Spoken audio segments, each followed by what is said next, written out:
Hey everyone, let's take a look at the top small cap stocks that stood in yesterday's trade, making headlines and showing promising growth potential.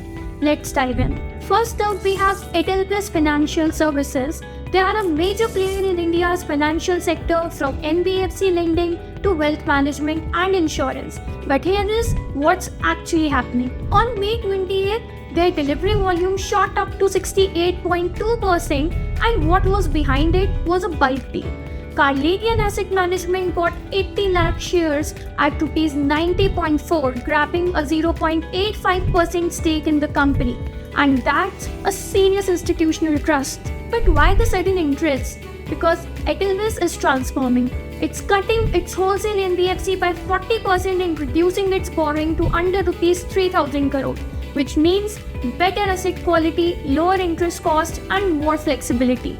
Financially, they are on track. The company reported rupees 2,200 crores revenue last quarter, up by 15.3% quarter-on-quarter, and healthy profit margins maintaining at 6.8%.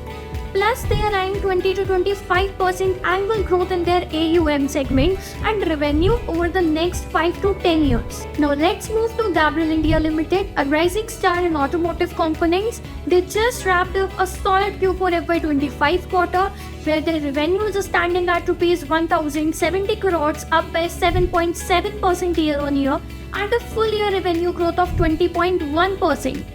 Even better, profit after tax jumped 39.5%. But what's driving this growth? New alloys for motorcycles, 226 new SKUs launched in FY25, expansion into the European e-bike market, entry into the solar tractor dampers launching in FY26, and the MMAS asset acquisition opens up the gas springs segment globally.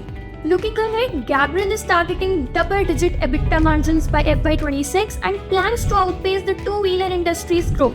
Their sunroof business alone wants to hit rupees 1,000 crores by FY30, with big OEMs already in talks. So you tell me, Edelweiss reshaping its future in finance, or Gabriel riding high on product innovation and auto growth? Which one would you bet on? Let me know in the comments and follow for more such updates.